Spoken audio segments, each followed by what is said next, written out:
Tape marker, Oppenheimer review, guys. It's finally here. Action! What's going on, Alamo City Movie Talk fans? As always, I'm your host, Ryan GH1 Ryan16. I'm Angela, back at the end. And this is Alamo City Movie Talk, guys. If you have not already, be sure to like, share, subscribe. Hit that subscribe button. Hit that also bell notification to get notified for movie reviews in this case, or trailer reactions, or out of theater reactions. If you have not yet, check out theater reactions. Literally a little over 3 minutes long, close to 4 minutes of the new crew that we just added on, Trey and Frankie, who are part of now Alamo City Movie Talk. Frankie and Kristen. Yeah, I'm gonna say Frankie and Trey. There's a story behind it. We'll talk about that another time. But yeah, let's get right to it. This is definitely one of the most anticipated movies of the year. Anticipated movies in general, which since got announced, and it's the first movie that Christopher Nolan is doing, but has not been with Warner Brothers. And so, what are we talking about, Angela, today? So, the big, highly anticipated movie this week, or of the year, like you say, but particularly this week, because another big headliner, Barbie, comes out this week. That's why we're wearing the shirts, guys. We're wearing the shirts. The Barbeheimer shirts. So, today we are re-reviewing Oppenheimer. Oppenheimer, guys, tells of a story of the American scientist J. Robert Oppenheimer and his role in the development of the atomic bomb. Pretty much history. Yes. We're getting a little history lesson here in this film. And Angela, what did you think of this movie? And I want to hear your thoughts first, because I'm gonna go on a little prolonged than usual take here. What did you think of this movie coming out of this? The runtime was exactly 3 hours long, which before you get started, the 3 hours flew by. Yeah. They don't feel like 3 hours. Even more so, like even Avatar, which kind of felt like 3 hours, not really. But this film, for me, in my take, it did not feel like 3 hours. It went by so quick. But what did you think of this movie? No pun intended. I was blown away. Yeah. I was blown away. Yeah. I cannot believe how good this was. This is coming in with high standards already. We love Christopher Nolan's work. He's done several amazing films. Great actors. He's developed so many partnerships in Hollywood. And to see the cast coming into this, the director, we've seen trailers. It all looked very well done. And so we went in with pretty high expectations. We were thinking this has got to be a 9 or 10 film, because it just it's marketed so great. The cast is so great. Nolan is very well done and doing story and getting it right. So I got to say it lived up and beyond, exceeded my expectations. I cannot express how much I really enjoyed this film.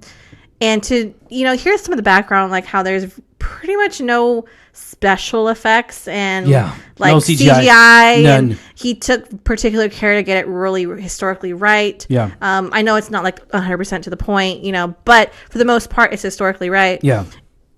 The care and the attention to detail, it's all there. Yeah. And like you say, it's 3 hours. It seems long. It flies by. Yeah. It has its moment. It doesn't have a lot of like action and everything, but it's still thrilling. There are still certain scenes that capture you and make you kind of like nervous and sweat, and like you get anxious because it's like almost like a climactic moment, and you're just you want to know what happens. And I gotta say that's really good storytelling for a movie that doesn't have no quote unquote action or car chases or nothing like that. Any big action sequences. It's so captivating, and I gotta say, I can't say enough good things about it. And I will say the cast, great. Yeah. So great. I know Cillian Murphy, I don't know how to pronounce his name. I'm sorry. Love him. He's great. He's done so many Nolan films. Yeah. And to see him in this one as the main, perfect. I gotta say, like, there's other familiar faces. You will recognize at least one person. Yeah. Downey Jr., definitely. Gary Oldman, Jack Quaid. It's huge. Rami Malek. Huge cast. Jason Clarke. Huge class. So... And they all do good. They're mega stars, and it's funny. I think Frankie had mentioned, like, it's cool to see their big name actors in smaller roles, and it's really cool to see Nolan still have these films. Matt Damon, amazing. So Emily Blunt, Florence Pugh. I gotta say, I can't list everyone, but the whole cast itself just like meshed well together, and I cannot speak enough good things about this. I think it's really going to captivate and blow people away. It's such a great film. Yeah, this movie is catastrophic. It's, theory is everything. It's so crazy to me because there's so many huge things. And that's the thing too with Christopher Nolan. It was well written. It was screenplay is well written. I thought that everything came out the way it intended in so many different ways. There's these moments of this movie where like it's such a quiet, or you think it's gonna be anticipating this huge caliber of sound waves of sound, and then it's so quiet as the night sky, and it's just so beautifully done. It's so well put together. I mean, Cillian, I mean, he is great. Oh my god, we're really late. We just started Peaky Blinders. We're so late. And even the first episode, he was just fantastic in it. I mean, we're kind of late on that film, and he's on that series. Such an underrated actor, I think. Yeah, I love him. Yeah, he's great. Christopher Nolan, he has created all these relationships in his. I feel like, in my point, this is just my point of opinion, guys. Put it however you want. In my point of opinion, I feel like he developed and created these relationships.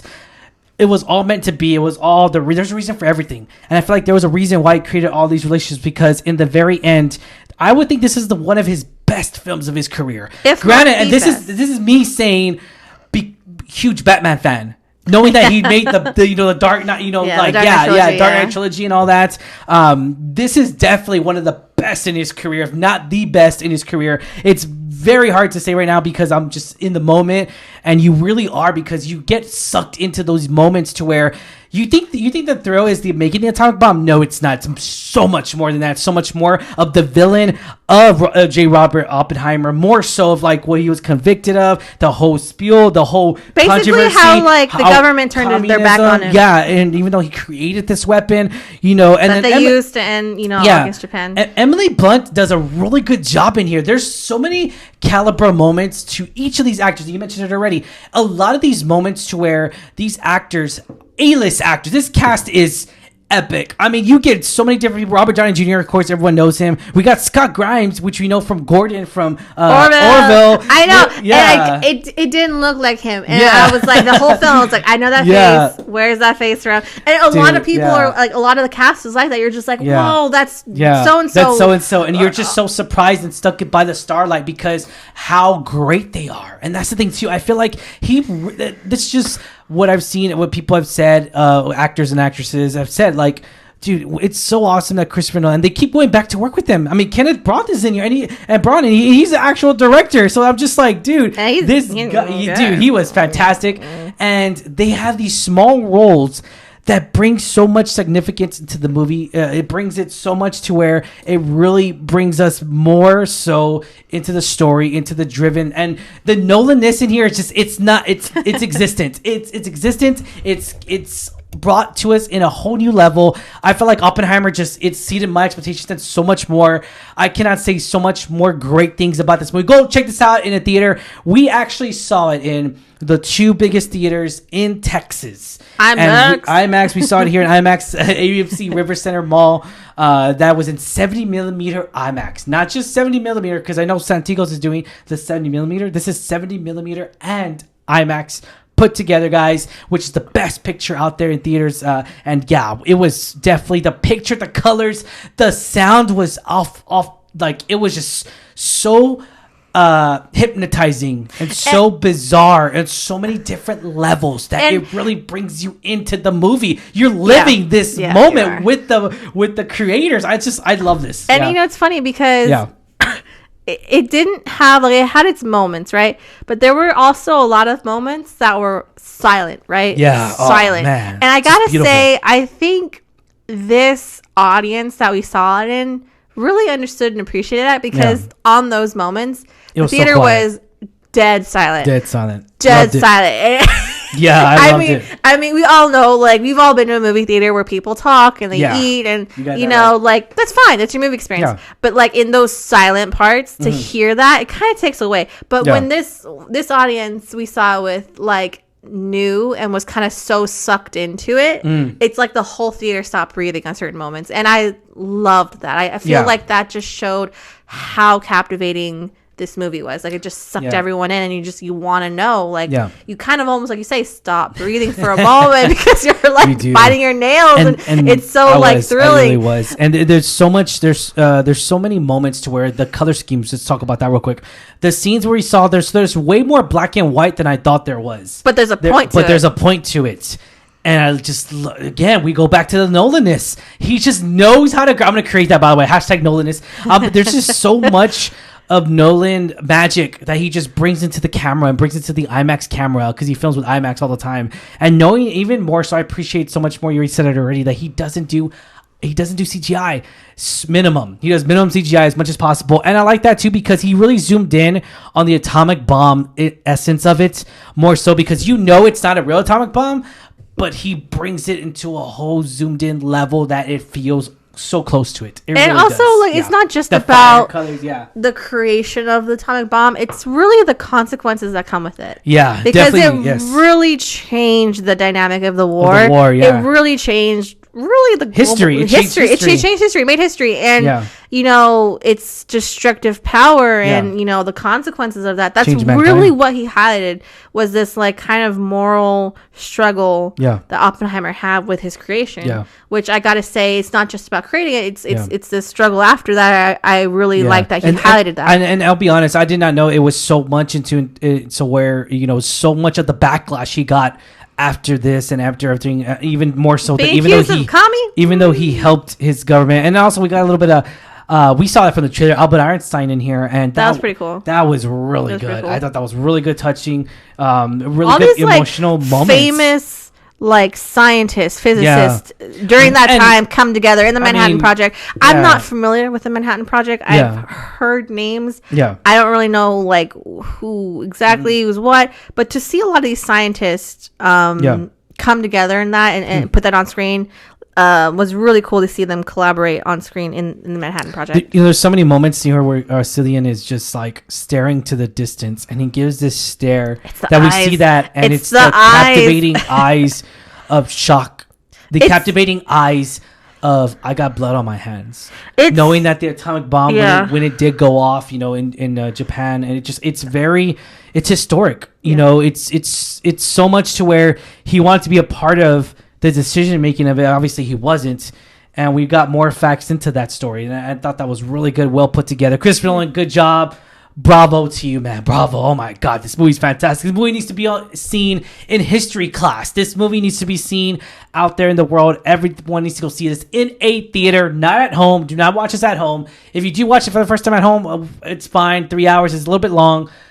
More so, if you have the chance to see it in a theater, go see it in a theater. Oh my god, it's revolutionizing to see how much someone really knows how to do sound. And he does sound on so many different caliber levels that I loved it. I really did. Matt Damon in here. Oh my god, this ain't the same Matt Damon from The Departed. Oh, and we also see he's fantastic. Cassie Affleck. Dude, Casey Affleck. Casey Affleck is so damn. And again, we talk about it. We just mentioned it. These A-list actors who have these small roles. Oh my god, his what he's on the camera for 10 minutes? Not even 5. It's so damn. Sorry guys, that's a spoiler. That is so damn good. I love his scene. It's so damn good. Chilling because it's the character he portrays. It's this heartless, rural enforcer of the military.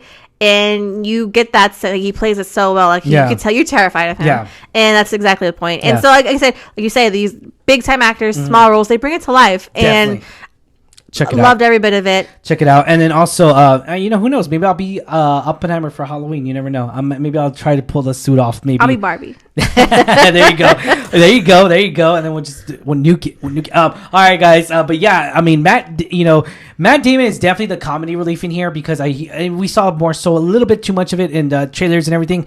But I'll be honest, I did not expect to have just the thrill, because I really, in my partake here, in this whole movie, I really thought I was going to get the whole thrill was going to be the making of it, but there's so much more than that. It's so much more story arc, and I love that a lot. I can't emphasize that enough. But go check it out in theaters, guys. That's all I'm saying.